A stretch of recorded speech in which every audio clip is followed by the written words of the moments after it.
Coming back to our Windows Forms application, I've added a button for the camel queries. And in here, I've put sort of the basic code to just actually right now go get the list, specifically the products list, and then write out its title. So I've hit F5 here and then click the button. There's the title of the list.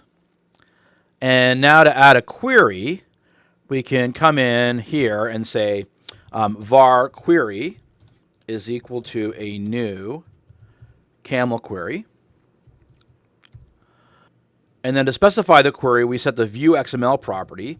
So that's query.viewXML is equal to, and to do the most basic query, we just set that to equal to view. So this is the equivalent of select star in the SQL world.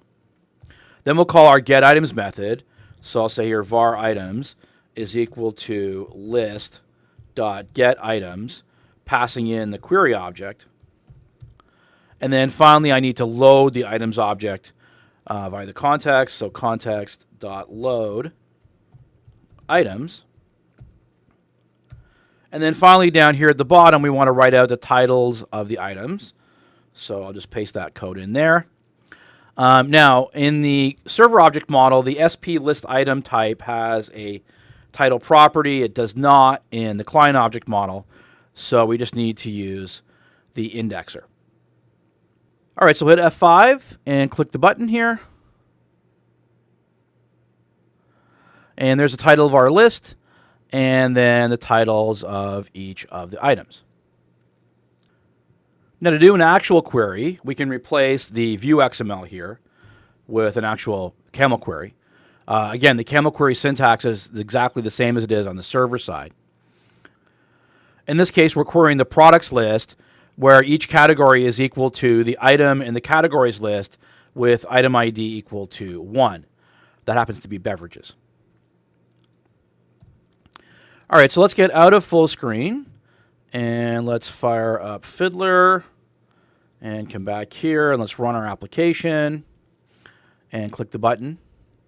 So you can see we get a reduced set of items. And then back over here in Fiddler, here is the results of our query. So we take a look at the JSON result. You'll see we get some header information, and then down here we actually get our items. These are each of the list items. And you can see there's a lot of information for each of the items. Now in our application, we don't care about things like reorder level or quantity per unit. The things that we care about are the title and maybe the item ID. So let's stop the program here and then come back to Visual Studio. And now I have two options. I can set the view fields here within my query, or I can use the include in the load method. So let's just do it that way. So I'll say items, and then here I'll use C for the collection of items. So C goes to C.include, and then let's indicate the two fields we want back are the ID and the title. So LI for list item goes to LI ID, and LI goes to LI title. All right, so now we still have Fiddler running, so we'll hit F5, click our button. Same results here in the program, but if we come back over to Fiddler here, we can see that each of the child items has much less information. So that's how we can use the camel queries here in the managed code implementations of the client object model. Let's take a look at how we can do the same thing in JavaScript. There's nothing really tricky here in the JavaScript implementation. It basically follows exactly what we did on the managed side. So we get the title using getByTitle. We create a new camel query. In this case, the type name is sp.camelQuery. We set its viewXML, call getItems, call load on the items, use include to limit the fields, or again, we could do the same thing up here using the view fields. And then once our call off to the service is complete, we're just going to iterate through the results sent back to us. So here, if I hit F5,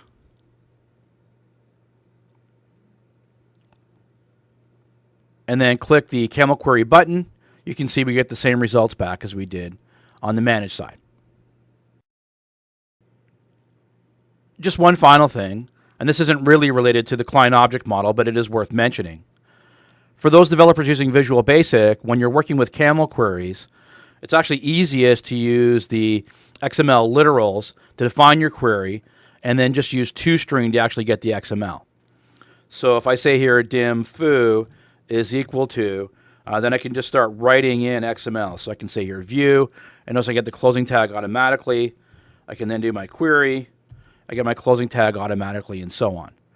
It's just a much nicer experience of trying to concatenate all these strings together, use the XML literals, and then just call toString at the end to get the XML value out.